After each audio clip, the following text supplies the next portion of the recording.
हाय दोस्तों, स्वागत है मेरे YouTube चैनल। आज मैं आप लोगों को स्क्वायरल कंडक्टर और मोल कंडक्टर के बारे में बताऊंगा। अभी तक मैं बहुत सारे कंडक्टर के बारे में बता चुका हूं और भी बहुत सारे कंडक्टर अभी भी छूटे हैं, तो टेंशन वाली बात नहीं है। मैं सारे कंडक्टर को आपको आराम से बता दूंगा, टेंशन वाली बात नहीं है। बट आज के वीडियो में सिर्फ स्क्वायरल कंडक्टर और मोल कंडक्टर के बारे में बात करूंगा। अभी तक जो मेरे चैनल में नए हैं, मेरे चैनल को सब्सक्राइब नहीं किए हैं, फटाक से आप मेरे चैनल को सब्सक्राइब कर ले और इस बेल आइकन को जरूर दबा ले ताकि जब भी मैं वीडियो डालूं सबसे पहले आप तक पहुंचे।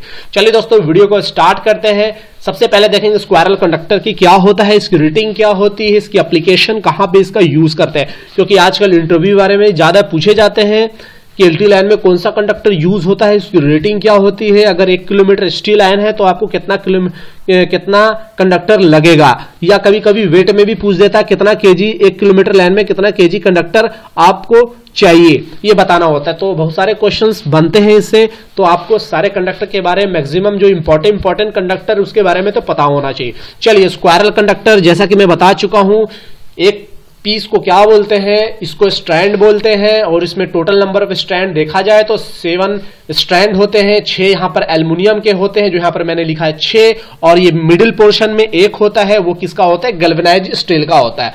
दोनों की अगर डाया की बात की जाए, चाहे गैल्वेनाइज्ड स्टील चाहे एल्युमिनियम का, तो इसका जो एक पीस का जो डाया होगा वो 2.11 mm का होगा। ठीक है, तो आपको समझ में आ गया होगा कि टोटल 7 होते हैं, बीच में गैल्वेनाइज्ड स्टील और इसके आउटर पे कितने होते हैं, 6 वो एल्युमिनियम के।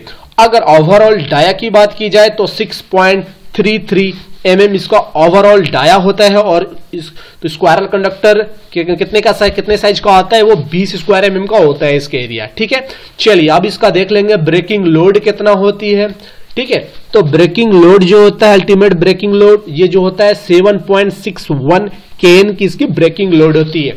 उसके बाद हम देखेंगे कि एक अगर कोई भी कंडक्टर हो, चाहे आपका स्क्वायरल हो, विजल हो, सबके अंदर आपका रेजिस्टेंस मौजूद होता है। ये मैं सब वीडियो से इसमें थोड़ा एक पॉइंट आपके लिए एक्स्ट्रा बता दे रहा हूं, क्योंकि देखिए कोई भी कंडक्टर रेजिस्टेंस फ्री है नहीं जो हम लोग यूज कर रहे हैं ट्रांसमिशन डिस्ट्रीब्यूशन लाइन। तो हमें पता होना चाहिए कि कितना रेजिस्टेंस है। अगर मैं स्क्वायरल यूज कर रहा हूं, स्क्वायरल कंडक्टर, तो उसमें एग्जिस्ट कर रहा है आपका रेजिस्टेंस, ऑलरेडी उसमें एग्जिस्ट कर रहा है, तो कितना एग्जिस्ट कर रहा है, कितना होगा रेजिस्टेंस, चलिए देखते हैं। अगर आपका स्क्वायरल कंडक्टर के बारे में बात कर रहा हूं, अगर 20 डिग्री सेल्सियस है, तो आपका अगर सपोज आपने 1 किलोमीटर क्या लिया है, स्क्वायरल कंडक्टर लिया है, तो उसमें जो है 1.394 ओम्स रेजिस्टेंस मैक्सिमम मौजूद रहते हैं। आपको समझ में आ गया होगा कि मैं क्या कह रहा था, कि रेजिस्टेंस जो है हर कंडक्टर में ऑलरेडी एग्जिस्ट करता है, मौजूद रहता है। बट बात किया जाए इस स्क्वायरल कंडक्टर में, तो 1.394 ओम्स जो है उसमें रेजिस्टेंस ऑलरेडी मौजूद है। इस रेजिस्टेंस के वजह से तो लॉस हो ही रहा है, तो ये मैक्सिमम हो सकता है 1.394, इससे कम भी हो सकता है। चलिए, उसके बाद हम देखेंगे कि इसकी करंट कैरिंग कैपेसिटी कितनी है। तो इसका जो है 89 एम्पेयर है, जो कि 65 डिग्री सेल्सियस तक अगर रहेगा तो आपका 89 एम्पेयर इसकी करंट कैरिंग कैपेसिटी होगी। अगर 1 किलोमीटर स्क्वायरल कंडक्टर है तो उसका वेट कितना होगा। अगर सपोज आपने 1 किलोमीटर स्क्वायरल कंडक्टर ले लिया, उसके बाद आपने उसका वेट तोला, तो आपको निकला 85 kg। ठीक है, अब देखा जाए कि आप स्क्वायरल कंडक्टर को कहां यूज करते हैं। स्क्वायरल कंडक्टर को दोस्तों एलटी लो टेंशन लाइन में यूज करते हैं। मतलब जब आप डीटीआर स्ट्रक्चर लगाओगे, जो आउटपुट रहता है, जो आपका 440 या 230, वहां पर इसका इस्तेमाल करते यूज करते हैं। तो समझ में आ गया होगा। तो ये था अपना स्क्वायरल कंडक्टर। अब देखते हैं मोल कंडक्टर क्या होता है, कहां पर इसका यूज करते हैं। बहुत कम लोग यूज भी किए होंगे मोल कंडक्टर, और बहुत कम लोग जानते हैं। चलिए, फिर भी देखना हमें चाहिए, पता होना चाहिए कि मोल कंडक्टर के बारे में।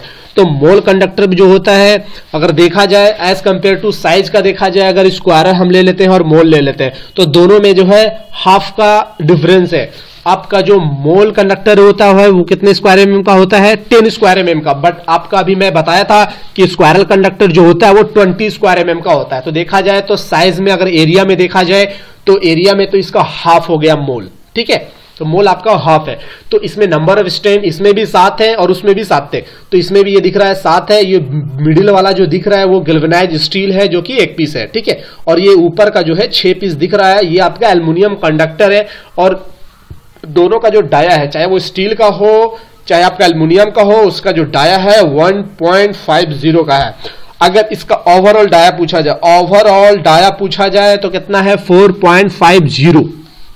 ठीक है दोस्तों, समझ में आ गया होगा कि मोल कंडक्टर क्या होता है। उसके बाद अगर इसकी अल्टीमेट ब्रेकिंग लोड की बात की जाए तो 3.95 केन होता है, और करंट कैरिंग कैपेसिटी देखा जाए इसकी तो 58 एम्पेयर होता है। अगर इसका 1 किलोमीटर मोल कंडक्टर ले तो आपका मात्र 43 kg होता है। तो वेट में भी अंतर आ रहा है, आएगा ही आएगा, क्योंकि एरिया भी इसका कम है, 10 स्क्वायर mm का।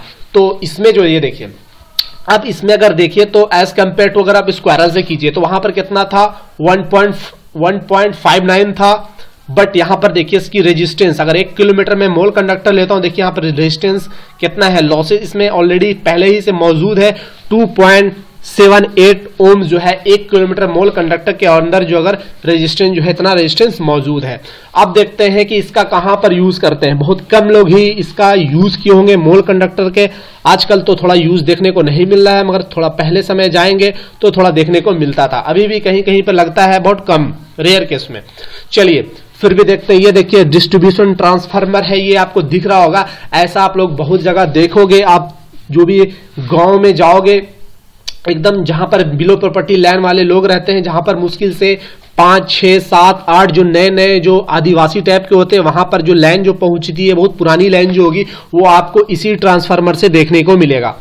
ठीक है, तो ये ट्रांसफार्मर जो है 2 ही साइज का आपको दिखेगा। अगर सिलिंड्रिकल टाइप का ऐसा दिख रहा है तो ये सिंगल फेज ट्रांसफार्मर है दोस्तों। जी हाँ, ये आपका सिंगल फेज ट्रांसफार्मर होता है, ये वाला जो आपको दिख रहा है, और ये 10 kVA का होता है या 16 kVA का रेटिंग का होता है। 10 kVA साइज में थोड़ा छोटा मिलेगा, 16 kVA ये साइज में थोड़ा बड़ा मिलेगा।